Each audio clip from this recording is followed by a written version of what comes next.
back over to you. We're now live streaming again.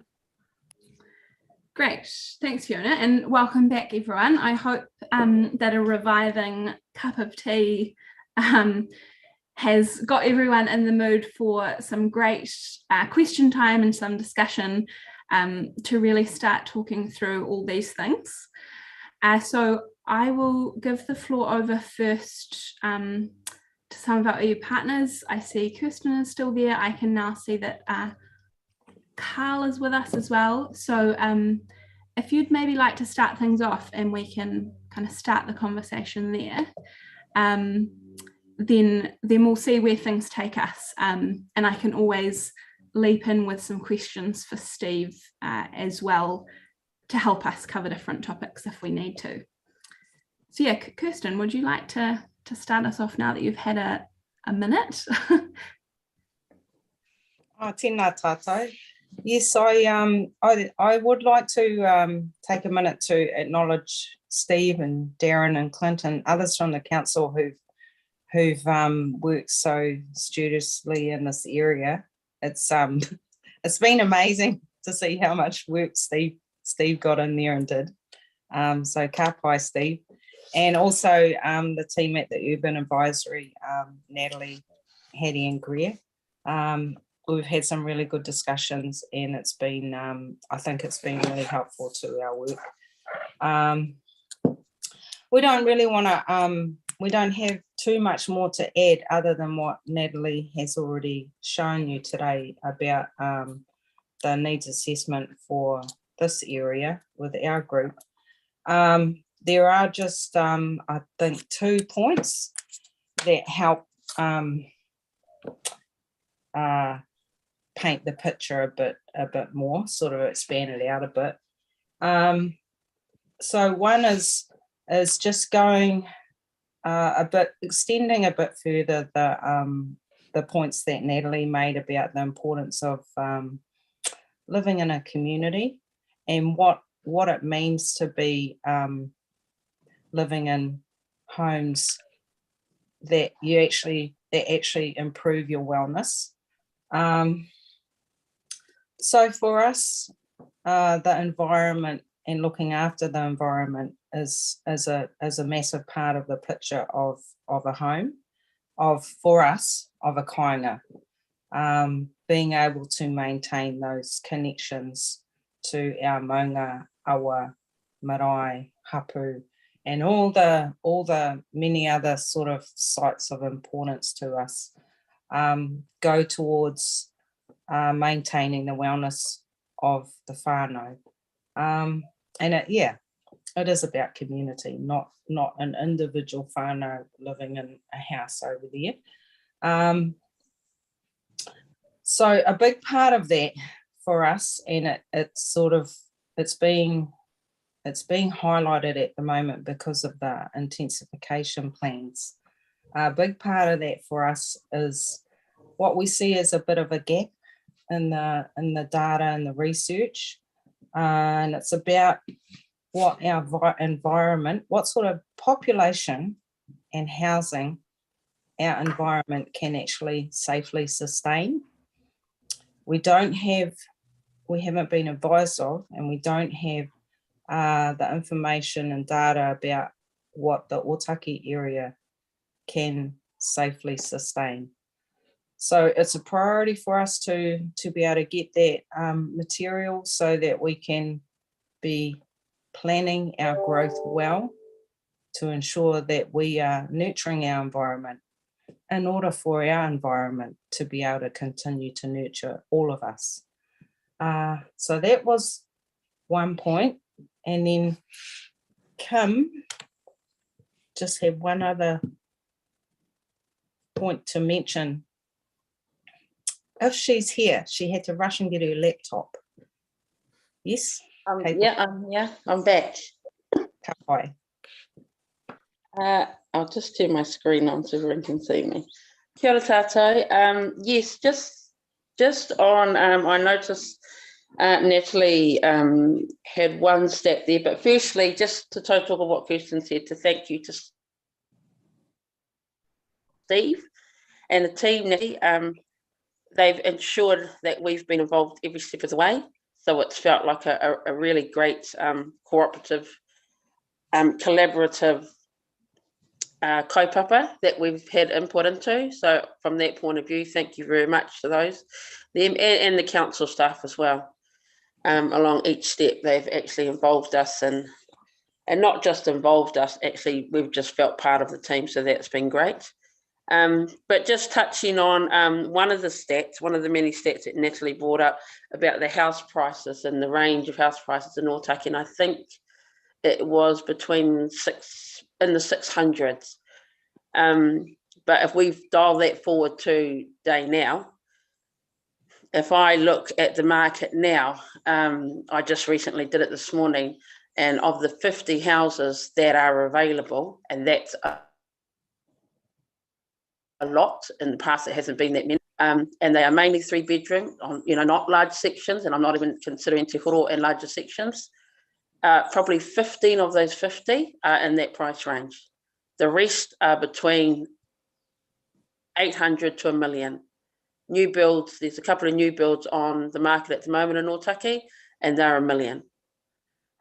So that's how that price has shifted.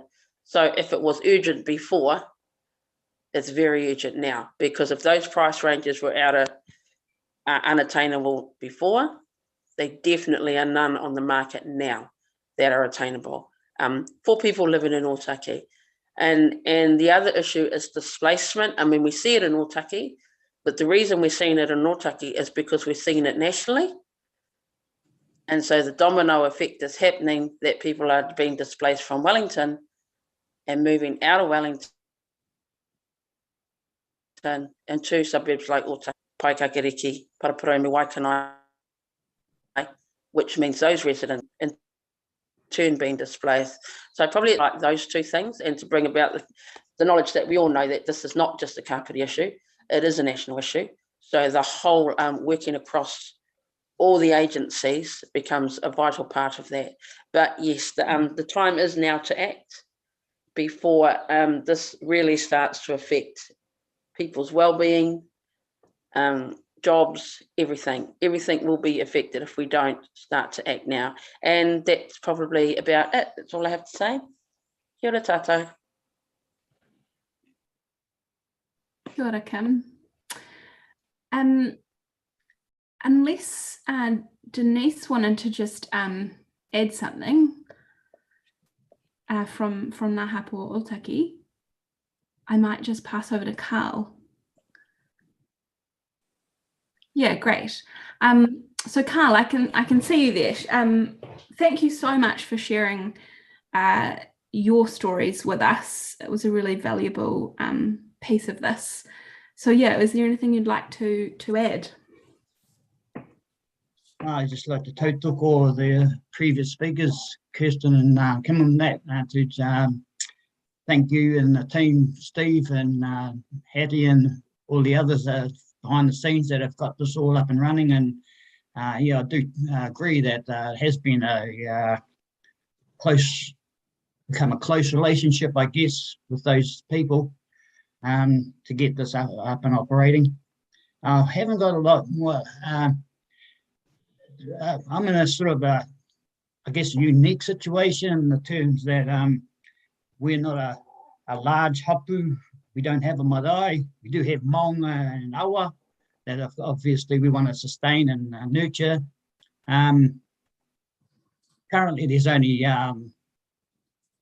my wife, grandson and daughter that live in Paikakariki that directly whakapapa to the former Wainui Pā through Miriona Utu. So we almost feel not alone, but isolated, if you like, for want of a better word, being sort of the southern border of the Kapiti region. I guess our aspirations don't differ a lot throughout the district. But again, I reiterate that uniqueness that has Paikakariki has in terms of our whānau, our hapu, and our lack of whānau being within that rohe, within our rohe. all the bases have pretty much been covered by Natalie and the team in terms of the numbers and costs and what have you. And yeah, I support that also. That was mentioned earlier about the, it's not just one or two, it's the whole region, it's the whole nation. So I'd like to just thank everybody for their input and for continuing this journey, and hoping to get some solutions soon. But I'll leave it there for now, as I've got to try and process all this data, and that once the report comes, or the draft report comes out, and go over it, and maybe there'll be amendments to that later down the track. So for now, that's about all I'd like to say, except a huge thank you to the whole team. Kia ora. Kia ora, Carl. Mayor, you had your hand up there. Yeah, I think I've got about 3 questions. My first question is this. The last triennium, we had a housing task force set up under the mayor's office. One of the first things they identified was the need for needs assessment. The reason being that the oracle of the needs in terms of data collection lay with MSD, with the housing register. And that housing register, I understand, is the comparative tool used by other agencies like Kaingaora and Ministry of Health, Ministry of Housing and Urban Development, to determine priorities of investment in housing. So my question is, the data and the methodology that we have used to collect this is obviously way superior to anything that the Ministry of Social Development Housing Registrar this represents. So when you talk about the need to have better coordination across government agencies, how do you evaluate this data that we've collected now in terms of contestability of getting investment space attention from the government agencies? I think Steve wants to begin responding to this. And then I'm happy to also to add some thoughts, and Ian and Chris may well want to as well. Over to you, Steve. Can I just check in with Natasha that she's happy for me to just respond to this to start with? Sure. Go ahead, Steve. So this has been a long conversation that when I first started at council 2.5 years ago, following that report, Mayor Guru, council started talking to those big government agencies around the need in carpeting. And that conversation has progressed. Initially, we got some quite disheartening responses from those government agencies. But in the last 12 months, that has changed. So that this information that we've gathered through this process will help us continue conversations with those government agencies around investment across the housing continuum. So we've progressed a lot in the time that I've been at council. Yeah, there's still work to do. Ian and Chris's work and the urban advisory work is recognised as first-class information by those key government agencies as well. So this is a tool that council can use to further, and others can use to sort of further the conversation with those agencies around investment in carpeting.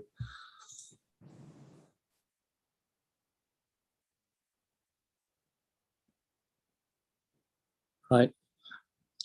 My second question relates to, you talk about, you talk to the business community. Within the business community, we have the development community. Is there any measurement or response you've got from those developers in terms of being able to engage in the area of housing that we're interested in really is the affordable and social housing, rather than what developers normally do is maximize profits? So have you had any feedback from those areas in terms of participation? I know that there are developers out there who've got what's known as a social conscience. Have you been able to feel out whether there are these developers who will come to the party in terms of the particular area of housing that we are interested in. Thanks, Mayor. So I'll pass over to Steve in just a moment because he can talk to about some of the groups he's engaged with. But I will add that, in this process, yes, there's been some initial engagement, but a whole lot more in going into that depth and having those, longer term kind of negotiations and looking at how you can actually work with the market will be a big part of sort of the housing strategy and beyond work. So that may be something that Natasha wants to pick up on in her session this afternoon. I can see her nodding, so that's highly likely. So this piece of work, yes, a number were spoken to. I also think that when we think of developers and solving affordable housing issues, we also need to think about the community housing sector and the enormous potential that they have as a relatively small sector across New Zealand at the moment, but one that can grow. And so when we talk about working with those groups or development entities, we also need to think about the different ways that we can help that sector. And in addition to that, through iwi partnership, I think there's phenomenal opportunity, and I'm fairly confident that Helmut, if he were able to be with us at the moment from Ngāti Toa, would have some fantastic things to add on this. And that when we think of, private developers, we really need to broaden that out a lot. And actually, there are a number of opportunities coming online through, really strong iwi partnerships, which is where we need to look to address many of these housing issues. So that's something that I know the team at Council is very conscious of, and they've been including in all their planning as well. So maybe Natasha, did you want to add to that, and then Steve? Yeah, thanks, Natalie. I will just quickly, because I know Steve will have something to say as well, but certainly in terms of the development community, I think it is important to bear in mind that this is very much getting this information helps the start of that conversation. What we have already been seeing from developers over the past 12 months is a shift in interest, or a growing interest, from both in terms of some of our current developers being more comfortable looking at alternative housing options in some of those sectors where we know we're going to see increased demand, but also new developers who are suddenly setting their sights on Kapiti as an opportunity for them to do a different type of development here.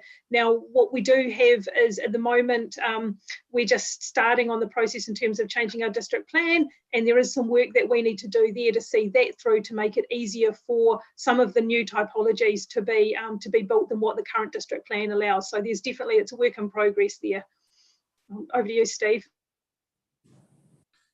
So Ian and Chris might like to contribute to this as well. So as part of the quantitative piece of work, we talked to a range of community housing providers, people like the Salvation Army, Dwell, Abbeyfield, a lot. And I suppose that the conversation with them was around, what needs you see in Kapiti, and what sort of things would you like to see in order for you to be able to come and increase housing provision in the district. And one of the comments was around having a strategic approach to that, so that there was a conversation across all of those providers and developers around what was needed and how we could work together with those government agencies to provide a range of options. So there's definitely an interest and a willingness to have those conversations, but maybe Ian and Chris might like to just comment on that, because both of them work closely in this field, and that was part of the work that they did. Kia ora koutou, ko Chris Gladell toku inama with Community Housing Aotearoa, and thank you, Steve and Natalie, for the great presentation and really adding in the depth through the interviews and the community connections to some of the statistical information. And a couple of points. First, Mayor, regarding the housing register, yes, it has been the default that many agencies turn to regarding housing need, but its shortcomings are well known. And one of the reasons it was the default was because the only funding that was going into housing that government was supporting was for those on the social housing register. That has begun to change, and with the national policy statement on housing and urban development, really looking more broadly at housing needs, that has come out last October, and then HUD taking a place-based approach, and they've started that in Gisborne and Rotorua. So actually looking at those broader needs beyond just those in social housing, but also the affordable rentals, the pathways into home ownership. So I think there are some good opportunities going forward, and that the information that council has developed in partnership with Mana Whenua will provide that evidence base and really demonstrate what the needs are. So it's a good starting point for that. In regards to the development community, more generally, they have important roles to play. I mean, if the market isn't functioning, if new homes aren't being built, it doesn't get better. And so I think, you know, all the work around the planning reforms and other things are necessary, but it won't deliver those affordable rentals that have been discussed a bit. And that's where community housing providers can play a role in the rent to buy, progressive home ownership schemes, and then just straight long-term rental properties that are affordable. And as part of our work with Community Housing Aotearoa, we support a Wellington network of the registered community housing providers. And we have a meeting scheduled with both Kāinga Ora and HUD at the beginning of May to talk about kind of the housing plans for the region and to get a joined up approach. It came through in our report that they really wanted to have clarity on Kāinga Ora's intentions, because under the current housing settings, they have kind of the first priority for funding. But with recent budget into iwi and Maori housing, there are good opportunities there that didn't exist, you know, prior to June, and that's still going forward. And also with the Progressive Home Ownership Fund, provide some opportunities for organizations to begin assisting households that are maybe overpaying in rent, but could get into an affordable rent to buy with opportunities. My last question is on Papakainga housing. I picked up from Tiatiawa's presentation the notion of reinstating traditional Papakainga. There was also a line on innovative thinking in urban Papakainga. My question, I suppose, is to Natasha. In terms of our district plan change to facilitate Papakainga housing, are we looking at just one type of Papakainga, or how we, in terms of the innovative thinking needed for urban Papakainga, whatever that means? I mean, I've got a little idea how that, in terms of Te Maori, how that's conceptualized, but I'm worried that any changes that we are trying to innovate through the district plan change needs to pick up on how the concept of Papakainga itself is changing. Yeah, sure. Look, I'll happy to take a first go at that, but also hand over to Kirsten in case she wants to say, and Kim in case they want to say anything else, because Jason has been working very closely with them on the revised Papakainga provisions. So my understanding of where we're at with those provisions, so the draft consultation on the plan change does start today. It includes those Papakainga provisions, which are intentionally broadly written to try and encompass the full range of expectations in terms of what Papakainga might be, are now and might be in the future. Kirsten, was there anything, or Kim, is there anything that either of you wanted to add to that? Yes. Yeah, it was good to see that in the Te Atiawa info. Because in Otaki, we also have a traditional Papakainga area here around Raukawa Marae, which happens to cross over the Otaki township. So the current intensification provisions in the district plan will just ride right through the middle of that, between a block of Māori land with a lot of Māori owners having lived there for 5, 6 or more generations, and it's just across the main street to Raukawa Marae. We have difficulty seeing how, when those if those intensification provisions play out here, we have difficulty seeing how that would not impact on the ability of those whānau to be able to continue to live there and maintain that important connection with the marae.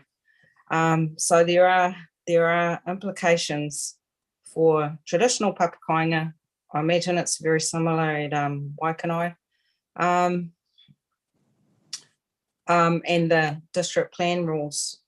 And then it might be useful. You may have noticed that, you know, there's a high percentage of Ngā Hapu Ōtaki whānau here that have land interests in the area and could potentially have papakainga there. So we have the interest and the desire to be building papakainga on that land in this area.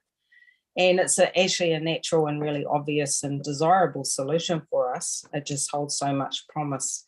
It isn't, however, a fast solution.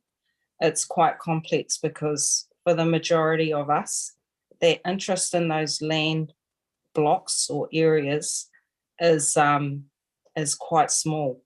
So it doesn't translate to me being able to go and put a house straight onto that piece of land because the interest is more like a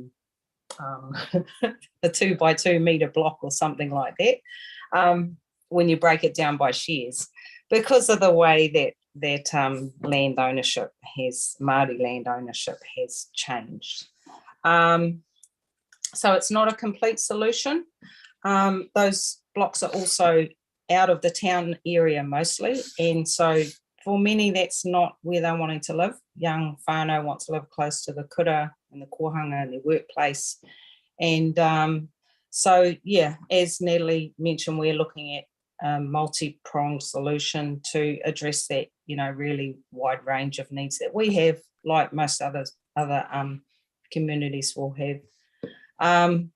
So the papakainga provisions work that we've been doing with Jason has been, Jason and Andrew has been excellent, and you'll see, you would have seen it actually, and you might see more details soon, but it does include papakainga in urban areas. So we're really grateful that has, we're really pleased actually that has been able to come through. And we think it will be helpful, particularly in this area. But there's those other sort of related complexities that we need to look into as well. That's probably more of an answer than you were seeking. And that's very good. Can I just end by adding my congratulations to the high quality of the paper? It's really, really good. Thank you. Great, thanks, Kirsten. And I'll also just add for everybody as well that we will include a bit of a glossary at the end, so that if there's any terms that we've used, you know, that are not clear, hopefully that will give you all some extra clarity as well, although happy to speak to different aspects of it as we go. Thanks for your questions, Mayor. I'd just like to pass over to James now, who's been very patiently sitting with a question for us, and then we'll move to Jocelyn after that.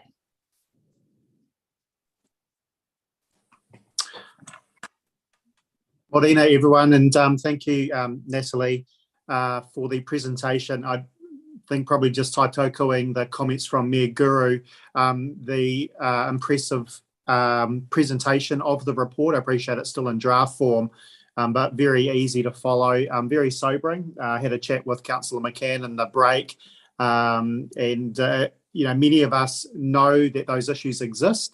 And so much of this is not new to us, but also equally sobering reading it in more finer detail. I've said to the council before, I personally helped people in those situations where they're putting, you know, paying their power bill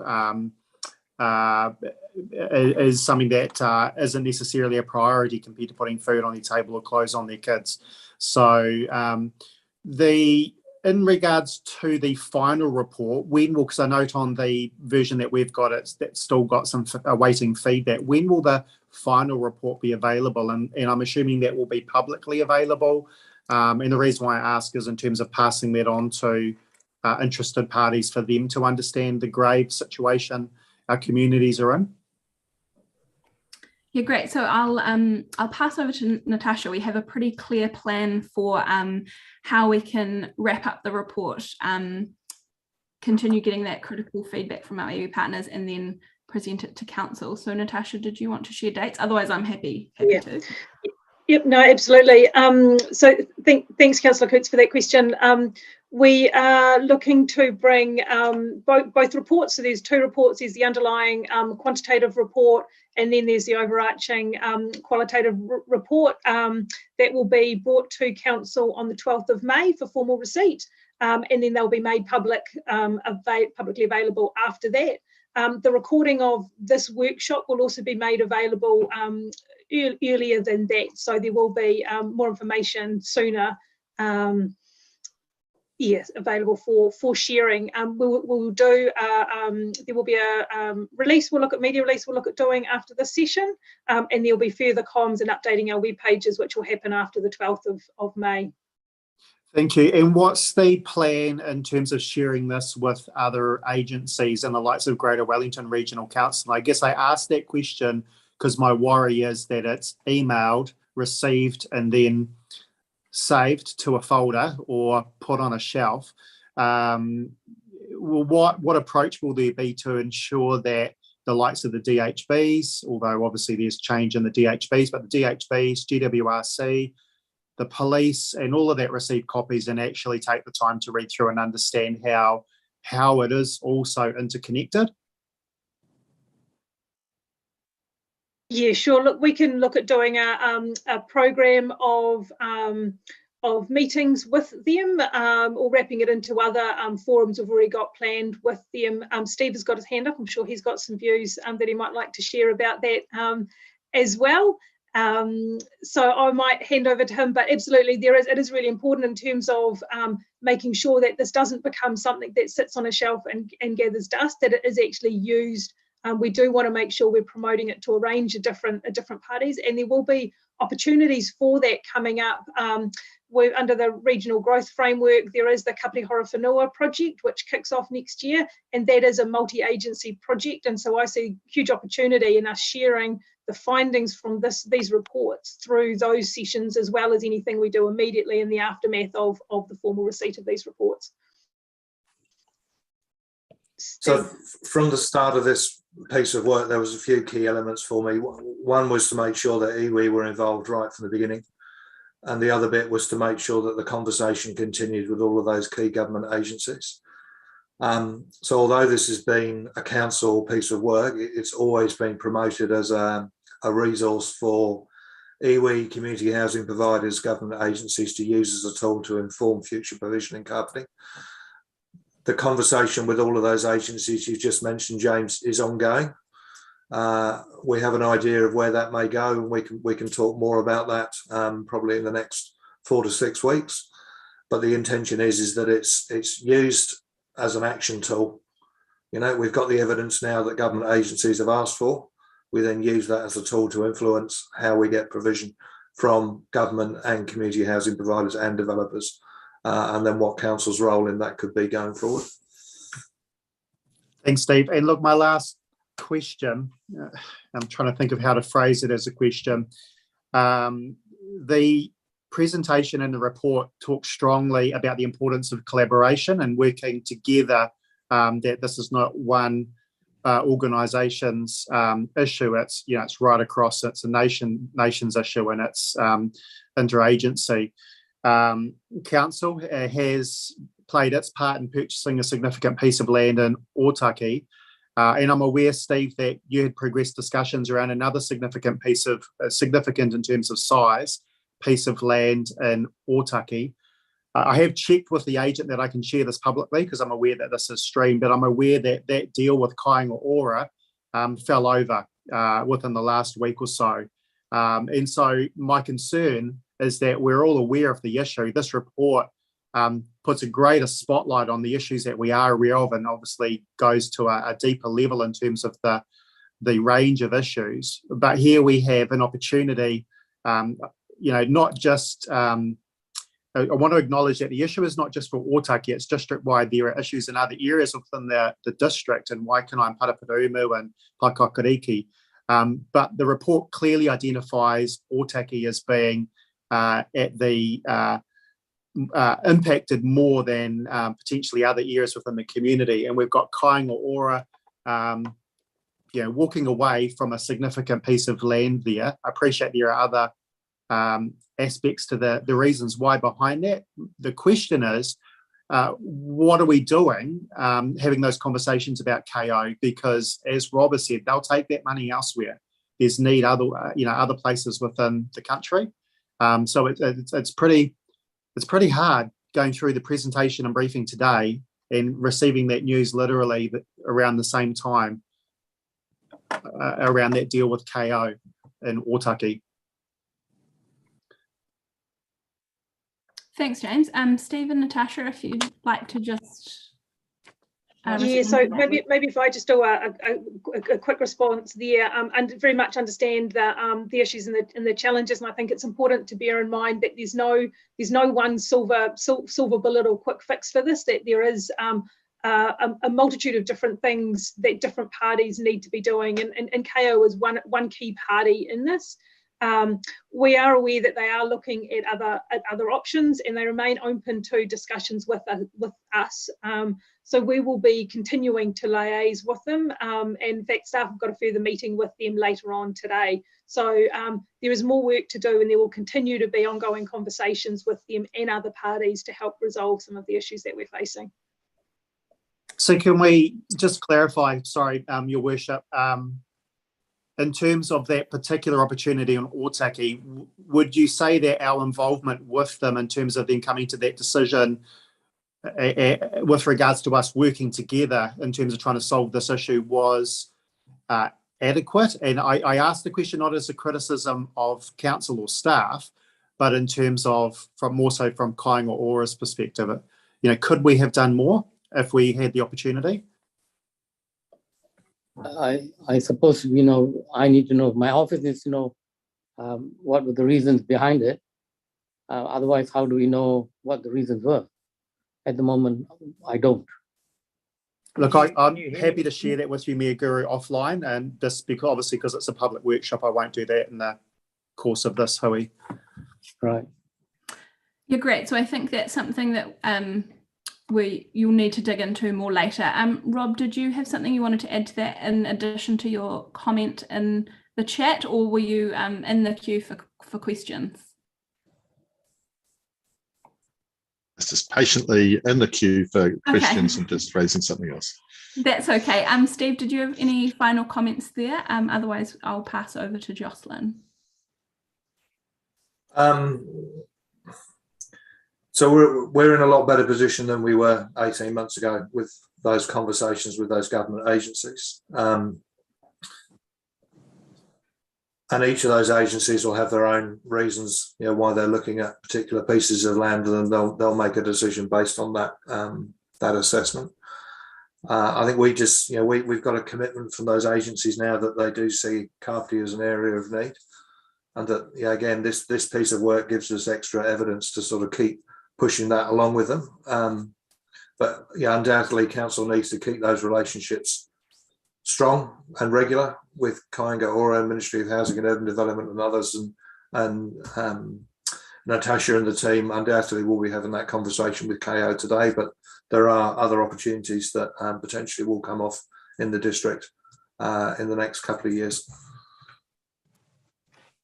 Thanks, Steve. I'll just add a note because I have the privilege of working across the country on these issues, is that, while there is a lot of competition, something that I think comes through strongly in the report and is really important to keep in mind is that in many areas there is, need so great that the solutions are going to have to be so long term, whereas one thing that Kapiti has going for it is that there are a range of short and long term options, and there are a number of situations that can be addressed swiftly. So while it is very sobering, James, as you mentioned, there is also a lot of hope in this story because there are some fantastically committed groups who are doing some really great mahi, not just across government, but I'm really talking about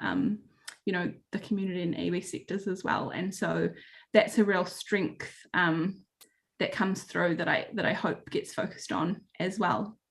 Jocelyn, over to you with your question. Thank you very much. Thank you very much for those who have been involved in preparing this draft report, and also to Natasha for, or Natalie for presenting it today. So, and I know this is a detailed thing, but in one of the very earliest slides, it talked about, it showed the stats about people who had lived in the area. And I think, and correct me if I'm wrong here, but I think it said that it was basically 50% of people had been here less than 4 years, and that 70% between 4 and 9 had only been here in that time frame. So is that correct? And what does that actually mean to what we're trying to do here? And you know, what are some of the reasons for that? So, you know, those demographic changes. Yeah, thanks. So that was actually the range of timeframes that people who responded to the survey had been here for. So basically what that was showing us is that we did have a good cross-section around people that had been in the area for less than a year, at sort of 17%, right through, so 32% for 1 to 4 years, 22 for 5 to 9, up to 17% again for 15 years or more. And we also captured that 10 to 14 bracket as well. And the reason why we captured that information was because we wanted to be able to kind of look at how people had responded to other questions and see if length of time was a factor in aspects like, you know, connection to the community being important, or concerns about access to key services. And so what was actually interesting about that information, we also have in the report a split between the length of time renters were in the area versus owners, to just look at, you know, the relationship between those two options in terms of that security idea that we spoke about. So a lot of responses we kind of sorted in all different ways to try and understand them a bit more. And I guess what was interesting is that in terms of, you know, connection to place, yes, it was always emphasised by those who'd been there for longer, but it was also really critical to a lot of the new residents. So it was that, you know, people that have deliberately come to the area still feel very connected to it, and have very similar aspirations to stay as well. So it's not a case of people necessarily moving to the area and thinking, oh, this is just a temporary solution for me. There's actually, you know, really strong ideas of people who are coming to the area really do want to stay and be a strong part of the community. So I think that's important when we look at the context of sort of who's being, you know, perceived as pushed to Kapiti from areas like Wellington, etc. That actually a lot of what we were seeing, once you dig into that, is that it was a really conscious choice to be in the area, and for many it was they had a long-term view of wanting to stay as well. I hope so. That answers the question. Yeah, so thank you too. So in terms of, you know, the demographics, that, you know, the breakdown of whether it was older people coming here to retire, whether it was younger people, whether it was actually because of our lifestyle, whether it was a, you know, a cost basis. You know, did you dig into the reasons why they decided to come here at all? It was something that came up in some of the focus groups, less so in the survey, but also I might just pass over to Ian and Chris, because there was some kind of interesting aspects in their work as well that I think they may want to contribute here. Sorry to put you on the spot. Certainly what we heard anecdotally and from interviews that we had with community housing providers were that, and we spoke with providers that were active in the Wellington region, And so some of those, maybe based here in Wellington and providing services, but had clients that were moving up to the coast in search of lower cost housing. So that was a theme that came through from a number of those conversations with the community housing providers around people feeling they're being forced out of Wellington due to rising rents and looking further afield and into the Hut and up the Kapiti Coast for more affordable rentals or opportunities for home ownership. Can I just add something to this? Over the weekend, I read Bernard Hickey's The Economist on the Transmission Gully project, and he said in the last 5 years, all the reasons people celebrating the opening of Transmission Gully has over the last 5 years been the reason why land prices have been pumped up in Kapiti Orofenua. So what his conclusion was, the $1.25 billion investment in the Transmission Gully has leveraged a $2 billion increase in land values in Kapiti and Orofenua. I think that could well be the case. Yeah, and it's not just people who are shifting up the coast to live. It's also people who are still keeping their primary residence in Wellington City and buying a second home up on the coast, which is using up housing stock. But it's because of the ease, the improved transport links, they're more prepared to have a second home up on the coast as well. Yes, so just to add, Jocelyn, to your question as well. I think in essence, there are a number of different demographic groups that for different reasons are moving to and staying in the area. And we also heard a lot of stories about how, youth were being affected, so under 24s, particularly in that, leaving university or entering a training program or going through, first job into second job and wanting to stay local. And the, huge concerns they had around access to suitable rental accommodation. Many of them had kind of put ownership for the meantime on hold. But we did hear a lot of stories about it being difficult for those groups where, because there was so much interest from families, which were deemed to be desirable to landlords, that there were some key sectors, finding it really difficult to secure rental accommodation, even though they might have the capacity to pay. I mean, not having the capacity was another issue, obviously, but there were a number of groups who had the ability to pay for rentals, but weren't able to find options. So that's like another layer to your question, I guess. Yeah, thank you. So I was really interested, Kirsten, about your comments in terms of there being a gap in the research and, the questions you had around environmental sustainability. And I have to admit, I heard on the radio today that, New Zealand per head of population has really dropped the ball on environmental sustainability.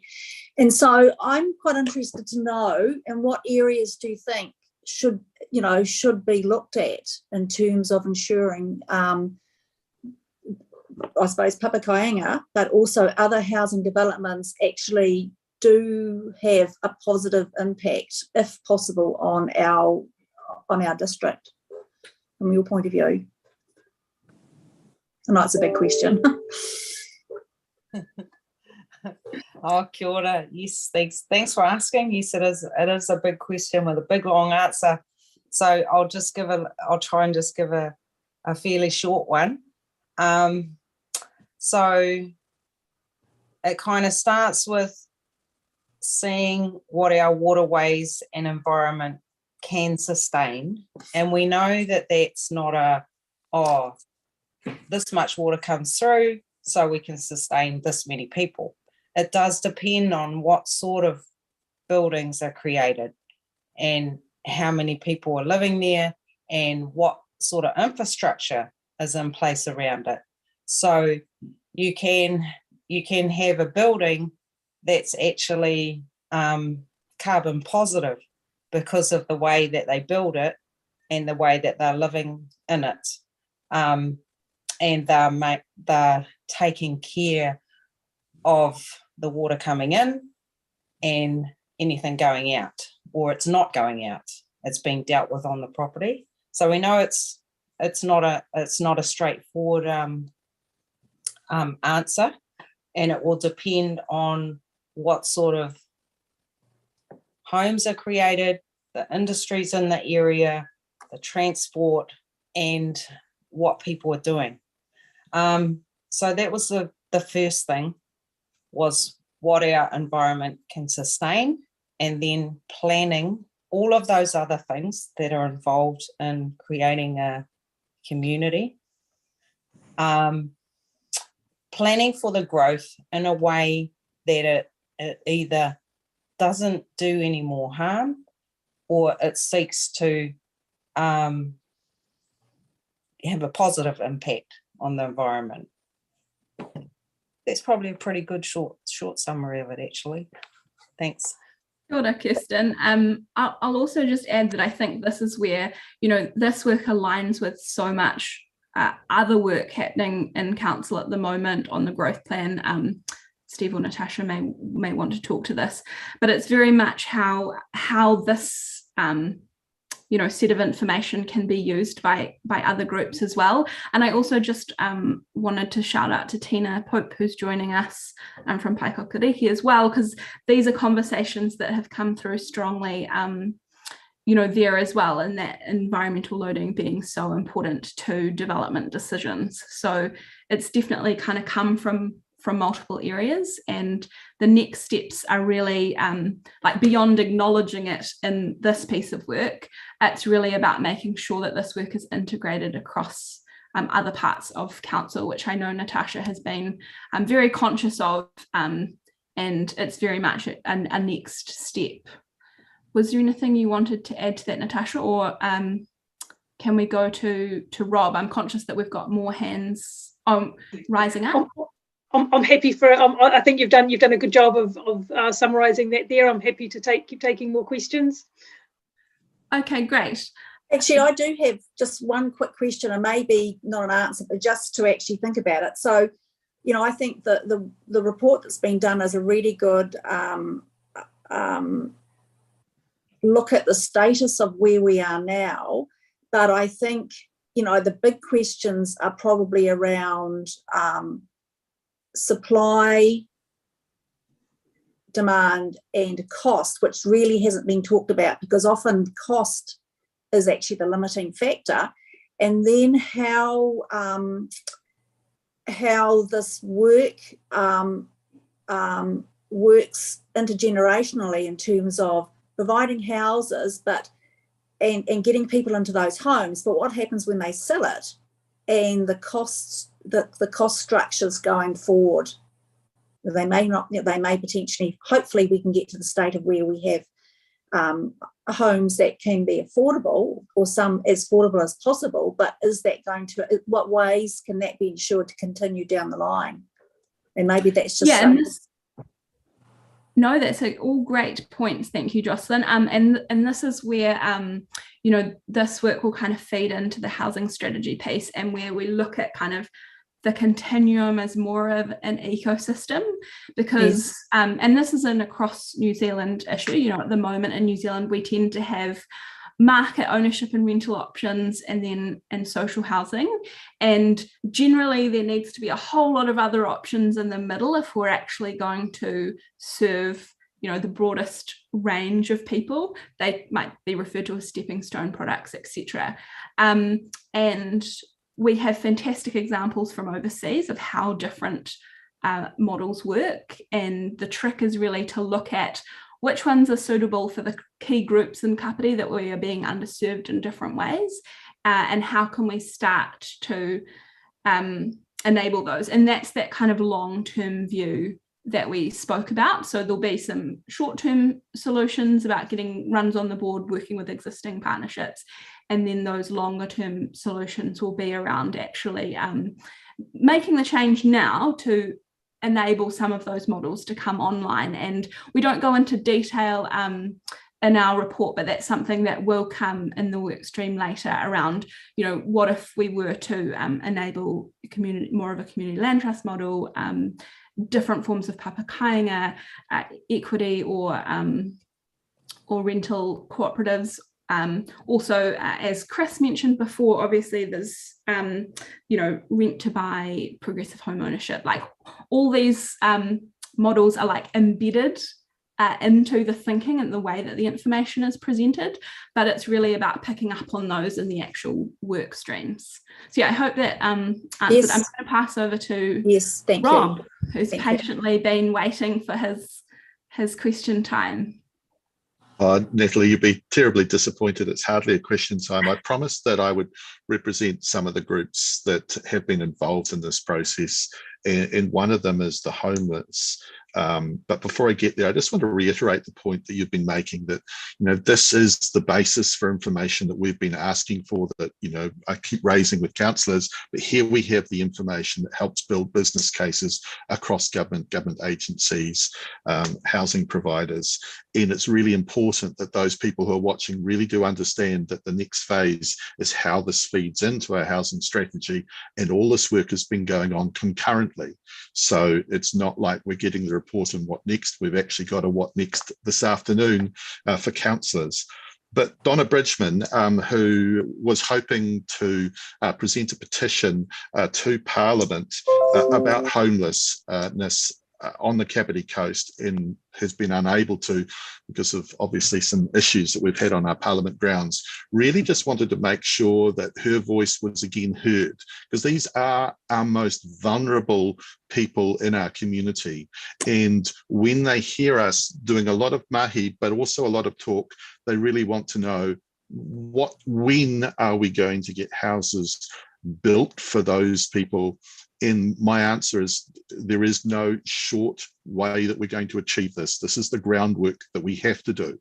But it's really important that we continue to hear their stories and honour what they've said. And I have a whole bunch more that have just appeared today. We've got a single father who's made homeless, so he and his 2 young children are in the car for accommodation. You know, these are coming in as we listen to this information. So I'm really happy, Natalie and the team who have done such great work, that we've got the evidence base here. It's what do we do next? And that's where I continue to advocate for our work across the housing continuum, because you can all see how it's interrelated and how the dominoes affect people. But also my plea to council and council staff is that we have to have a joined up approach. That means that when we've got kāinga ora looking at property, I think the way that we have done business in the past, where we try and separate off the way in which council works, we've got to start thinking again.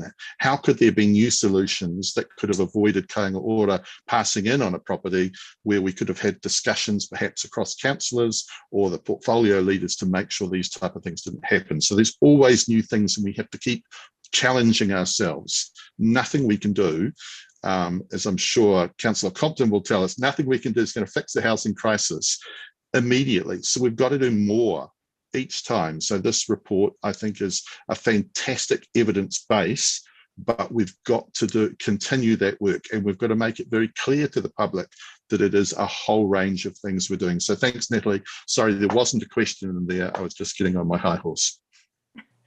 No, that's great, Rob. And you know, thank you for sharing a bit more of Donna's story, which is definitely one that's you know, impacted how we've framed some of these discussions about homelessness in this work. And so a big shout out and a thank you to her specifically as well. I think what's really...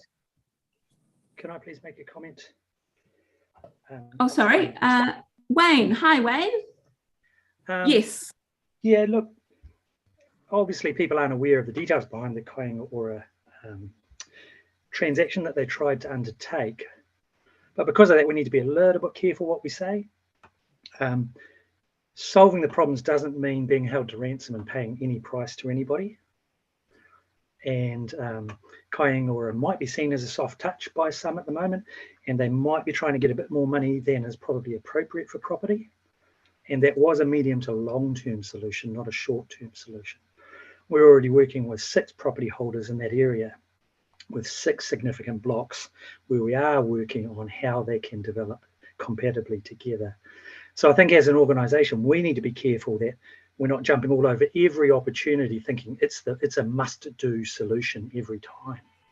So I think we need to be a little bit careful that whilst we know what we're trying to achieve, not every opportunity is a good one. And we have been involved through that, I'm assured, by staff, and we are aware of the circumstances. And that's not to say that a solution won't come forward in the future when the vendor decides that maybe they were being a bit greedy. But for now, I think we just need to accept that people are making good, rational decisions in the best interests of what they're trying to achieve. And what doesn't work when we've got an affordability crisis is that we pay any price for the underlying land and thus keep driving up the price of what we're trying to develop. Thank you. Thanks, Wayne, for that clarification. And I'm sure this is something that you'll all discuss outside of this forum as well. Just to kind of focus back on those homelessness conversations, Rob, I think it's really important that we also mention, and one quote that really got me, there were lots of moments that got me when we were working through all the stories, but was that we're all one step away from being homeless. And it was really, you know, the stories of families in particular who have been trying so hard for so long to keep it all together and are ending up in an emergency housing situation if they are so lucky, which is completely not meeting their needs. And so, you know, it does come through strongly that solutions for families are critical. The other thing that comes through really strongly is that solutions for youth are critical because many of them are so high risk because their rental accommodation can be very volatile. And the other thing that came through really strongly was that there's an increasing number of older residents and single individuals who, because they're not able to pool their resources to secure housing, are also increasingly being pushed towards homelessness. The other thing I'll add is that there are really clear, there's really clear evidence that homelessness can take many forms. And you know, we heard a lot of stories that we've included. One in particular that sticks out right now was 2 young to-be mums, you know, who didn't consider themselves necessarily homeless because they were staying in a friend's garage. But you have to ask, like, what the long-term trajectory might be there. And so when we're thinking about, you know, solutions in the homelessness space, I think it was very evident that there needs to be a broader range, but it was also evident that there are sort of key subgroups that all need a different response. So we've tried to be quite careful while we have a section on homelessness in the report to make sure that those diverse views and voices come through, because it's not a you know, it's not just a simple one dimension group. So that was just important to add, Rob. Sophie, your hand was up there, and then we'll go to sorry, I'm just struggling to see names on this. Everyone's so tiny on my screen. Let's help you out. We had Councillor Compton and then Councillor Hanford. Oh, right. Sorry. So we'll start with Councillor Compton then, and then Sophie will come over to you. Thank you. Through the Mayor, I appreciate that this probably isn't reflected in your report at all because it literally came out yesterday. But the Infrastructure Commission's come out with a fairly damning report about the impact, essentially, of NIMBYism. Or at least that accounts for 41%, or would lead to a 41% reduction in house prices, had essentially planning laws not allowed NIMBYism to dominate what local government's done for the last 50 years. And one of their key recommendations about that was actually recommending the standardising and liberalising of urban planning rule books to allow for a threefold increase in population, so that local government's actually forced to enable as much housing as possible, which would have the effect of bringing, or at least levelling house prices, if not bringing them down to a more affordable level.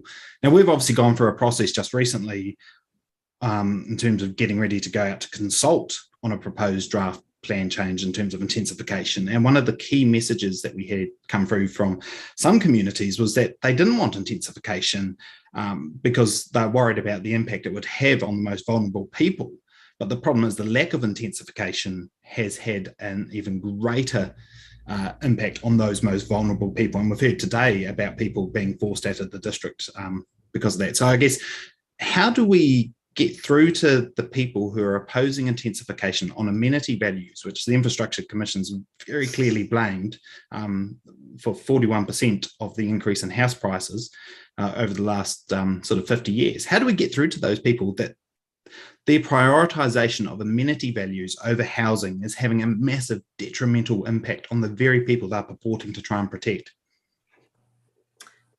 Thanks, Councillor Compton. I'll pass over to Natasha in a moment. I think one thing that's important to note is that in any planning for next steps, education becomes a key part of that, because it's really about understanding all the different aspects of the system and how they interrelate. And I think for a long time we've shied away from some of that complexity and looked to oversimplify things and talk about housing numbers, etc., or look at blanket intensification statements. And really the key thing will be not shying away from that complexity, because people know their neighbourhoods best and they actually understand them quite well when it comes to their daily life decision making. And so what's really critical is explaining it in those terms.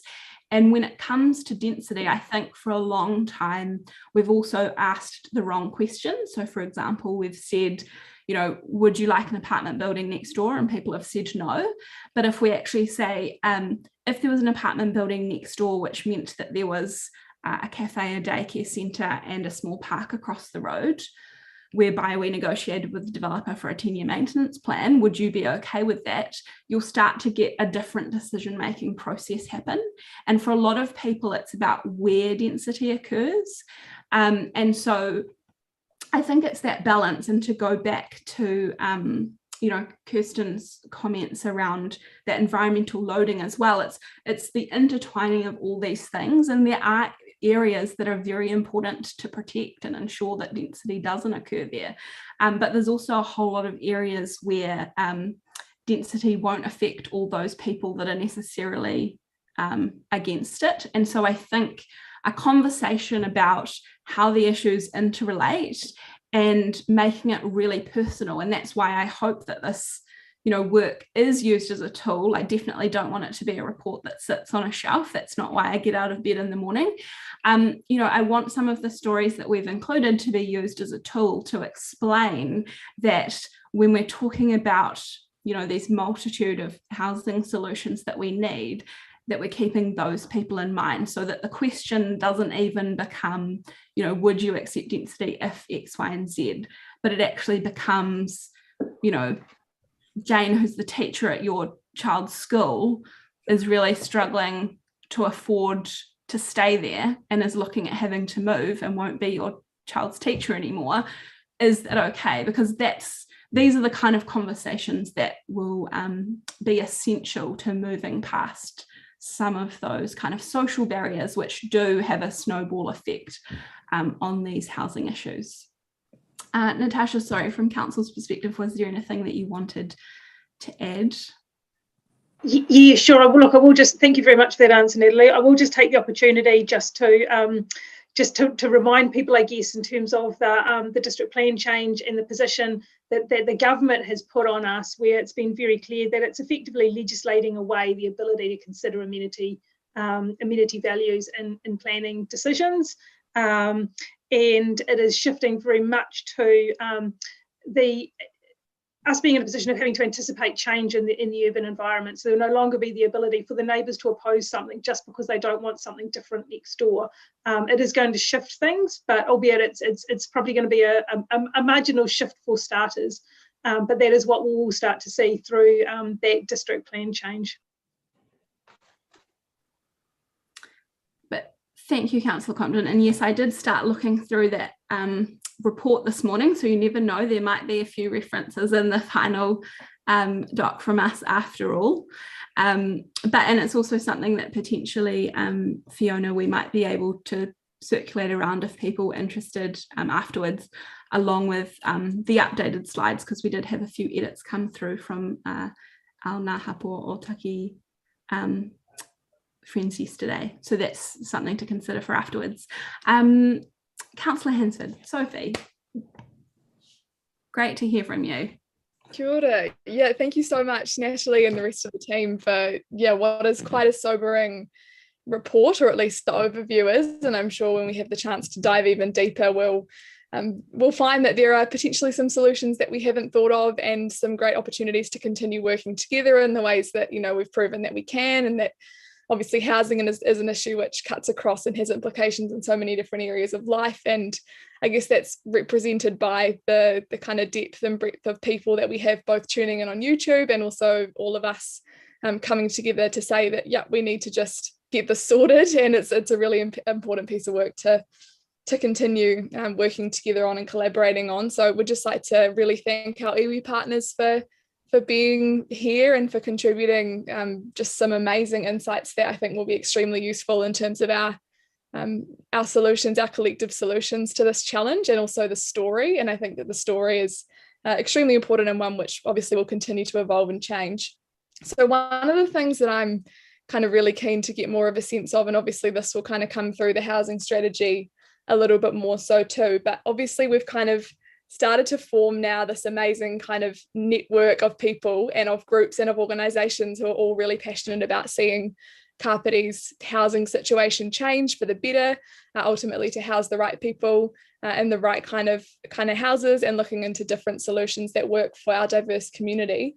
And so how do we kind of continue this conversation, obviously through the likes of the housing strategy, but more so just kind of as things evolve and change, sharing information, making sure that everyone's aware of kind of the most up-to-date state of the crisis, but also the state of the various solutions, making sure that our iwi partners are very much involved with that corridor. What's going to be the process for making sure this conversation stays alive and doesn't just, again, lead into the creation of another strategy, which then goes through a process. Like, we're talking about, real people's lives right now, and people who aren't kind of in the privileged position of having a roof over their head. And so, I'm kind of feeling like there's a real sense of urgency around some of this stuff. And yes, it's important to create a strategy which kind of sets out actions and different roles and responsibilities. And obviously that's a piece of work which is underway. But how do we make sure that this very much stays alive in the meantime,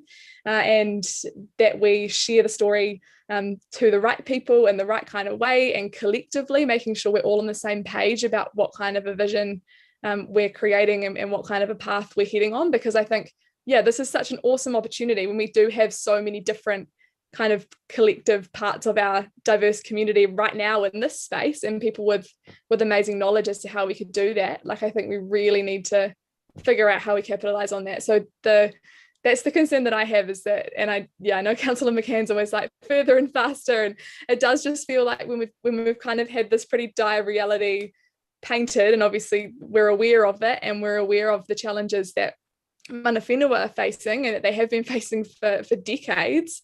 How do we actually today start to have some of those conversations that already begin to make use of this? Because and then we've got comments from our homeless community, and it's like, okay, and we're waiting on a strategy, but there's stuff that we can be doing with all of us here in the room now. So that's just kind of, I know that's quite a, I don't even know if it's a question, but just something that I felt like I need to.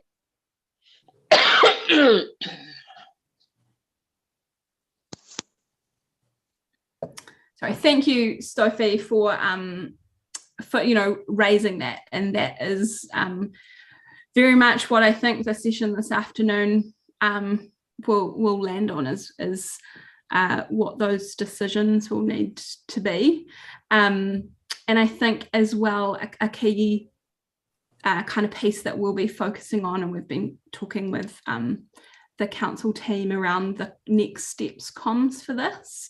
It will be really critical to first of all reach out to a number of the groups that we've spoken to already, to kind of share things with them, to get their feedback, to make updates, and then we really need to make sure that that snowball effect starts happening, where because we're providing this information as a way to connect people together, like we're not just finding all this out so that we know, we're actually it's all part of a process for how we can actually better get groups to talk to one another.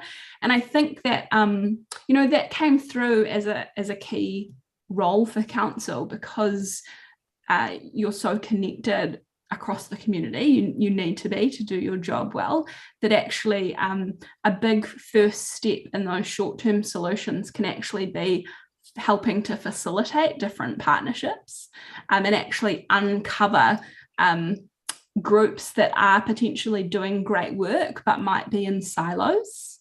And so in terms of a first step, I mean, I would love to say put pressure on government for a large fund to support the community housing sector to upscale quickly, like we've seen in places like the UK, where that resulted in a dramatic increase in the provision of affordable housing in key areas. But I think even a tomorrow step can be making sure that the different groups that are trialing different projects are actually able to meet with one another, because a big problem is that we don't always know what the individual groups don't always know what the other groups are doing. And so I would say that that's a key first step. It might not feel like a tangible, you're paying for something, you're seeing something, but that's what's so important, is it does actually result in outcomes. And often we get kind of pretty obsessed, particularly in a government sense, of counting outputs. So it's about number of houses. But if we actually have more of an outcome mindset, and we're saying, it might not actually be about delivering 50 houses. It might actually, the outcome that we're trying to achieve is to ensure that, children are not displaced from their schools. And if that's how we're defining success, then some of these first steps around getting different groups to talk with one another to strengthen those partnerships and facilitate that process can actually lead to those outcomes just as quickly. And the fact that those 50 houses got delivered is actually a byproduct on the way to a better outcome. I hope that makes sense. And over to, sorry. No, that's fine. That very much makes sense. And I think it was great too to see the different aspirations of our iwi partners kind of really solidified and down there, so that we have a really clear understanding of how work that hopefully we'll be able to do collectively will help to actualize those aspirations, and kind of focusing in on those opportunities when it can feel bleak and it can feel super urgent, but this is also an opportunity to address this long term, and also reduce other inequities ultimately too that we see in our community and across Aotearoa. So thanks for the answer. I appreciate the thought that went into that. It's great.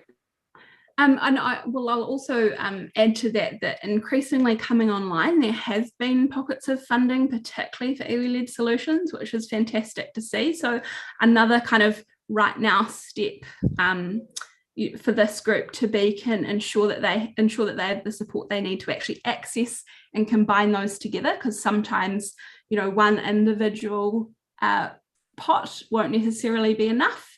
So it's about helping to provide the sort of capacity, because some of these processes can also be a bit arduous, but helping to streamline that so that all these different funds that happen to be out there can really be accessed, and capitalised on for all people in Kapiti, but really allowing iwi to lead the way, which is what I think is exciting going forward. Can I add a few things just to that? So, yeah, iwi have been involved in this needs assessment conversation, but they've also been actively involved in the conversations with the government agencies that council's been having for the last year or so. And a key part of that is actively supporting iwi to be an equal partner in these conversations, so that there is a conversation happening in this space. We need to keep pushing that conversation with the government agencies, but we also need to keep connected to those people that have contributed to this already, because through those conversations there are all sorts of possibilities, and council can play a number of roles in that space. Just a few other quick things. I agree completely with what Wayne was saying a few minutes ago. We need the right development in the right place at the right time. We don't need just to suddenly decide we're going to build 500 houses in Otaki Beach because there's an opportunity there.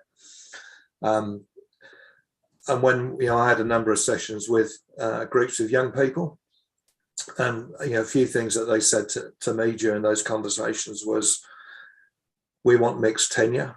We don't want all of the social housing in one place and all of the old people living in another place.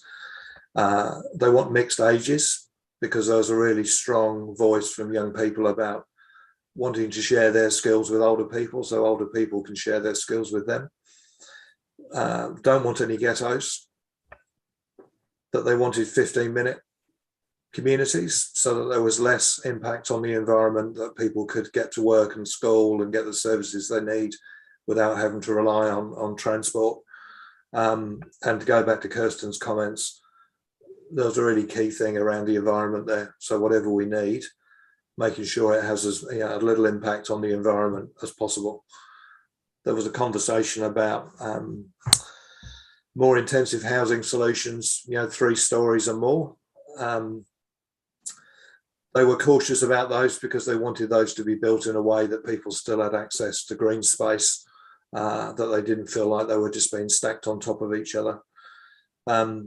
So a lot of great stuff from young people. There was another one, we asked all of the young people about, do you think housing is a basic human right? And they were pretty much like, duh, why isn't it already? So it's a big complicated subject. This is one part of a complicated conversation. You will be having that conversation about the housing strategy going forward, but it's keeping all of those different components there and making sure that iwi and others are right at the front of that to help influence those conversations.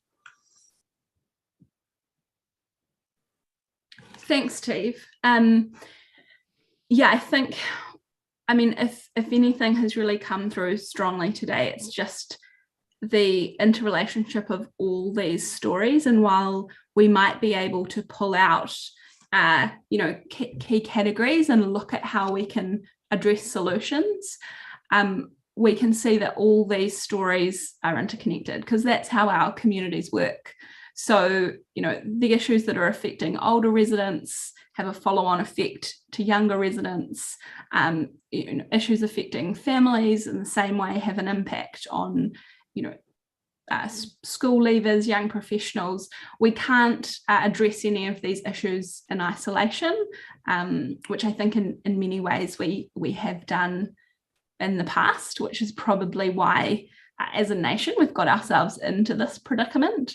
And so what was fantastic in this process was to hear and be able to document the voices of the community about how aware they were of the interconnection of these issues.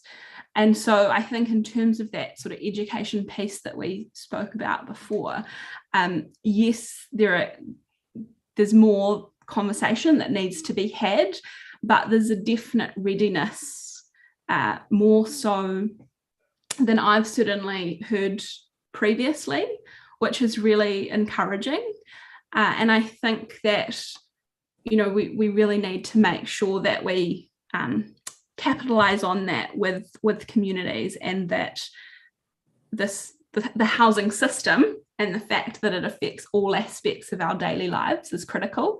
And also just the fact that helping one group helps all groups is the other kind of key message that's come through, which amid all the stories that we heard that were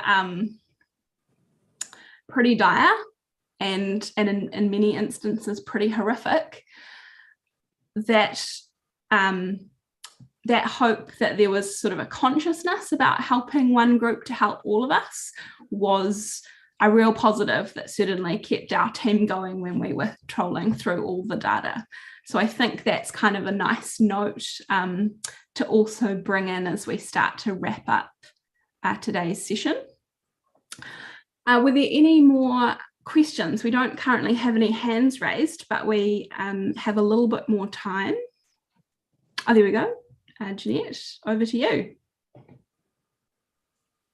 Look, I don't have a question right now, Natalie, and I'm sure I did have some questions, but they'll largely be answered as we go through to implement this work and in the housing strategy session this afternoon. But I couldn't let today go by without thanking, huge thanks to you, the team, our iwi partners, and also the organisations and individuals who took part in this survey. Just an incredible piece of work and so powerful because of the emotional quality of it, not just the kind of quantitative element. So thank you so much for your work. Oh, it's been our team's pleasure, and I'm sure everyone else involved would say the same thing.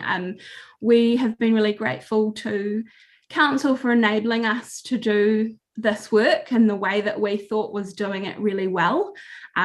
That's really important to us as a team, that we're not just rolling around the country doing things we don't see are really meaningful and done well. So to have that feedback is phenomenal. But yeah, we're really grateful to Council for giving us the opportunity to actually present to them what we thought would be the most kind of impactful way to draw together these stories. So it's very much a mutual thanks situation. And I'll just also add that, you know, we've been able to be involved in many different processes like this, where there have been, you know, this rhetoric around iwi partnership. And I think what's been so refreshing about this is that it has been a really genuine desire to enable iwi to frame the process as they saw fit, and that it wasn't a one-size-fits-all solution, that we got quite, you know, different ways of working with each group. And so being able to be involved in that process was also really rewarding for us, that it did feel like, you know, a knowledge exchange, and both sides, I hope, have gained value. And again, it is just the beginning of things in terms of next steps, and continuing to build those relationships. Thanks, Natalie. Appreciate that. Right, I suppose it brings the this session to an end. But thank you for the participation, everyone. Natalie, I particularly appreciate, you know, the mana whenua presence and the interface that they're having with us over this issue, simply because the question is not a housing crisis, it's building homes. Building houses is one thing, building homes is a separate thing. And for mana whenua's perspective, I appreciate that the home sits in an environment, in a natural environment. Sustainable living is part of home building. When you bring all these values together, you get a holistic approach to well-being. It is not just throwing money into bricks and mortar and just putting a roof and some plumbing. No, it's not that. It's building communities.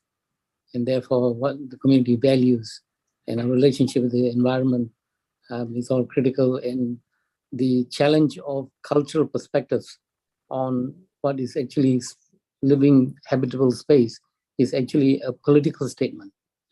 And it's also underpinned by a treaty relationship. So I'm glad that we've chosen well to have urban advisory in this mix to provide some guiding hand and facilitating this. Thank you very much. And thank you to everyone, including our stellar council team. Thank you very much. And some bloody good questions in discussion. Thank you. Hey, Natasha, what time are we going to have? I suppose we need a lunch break. Yes, so the briefing is set to start at 1:30. If everyone's still comfortable with that as a starting time. I think that's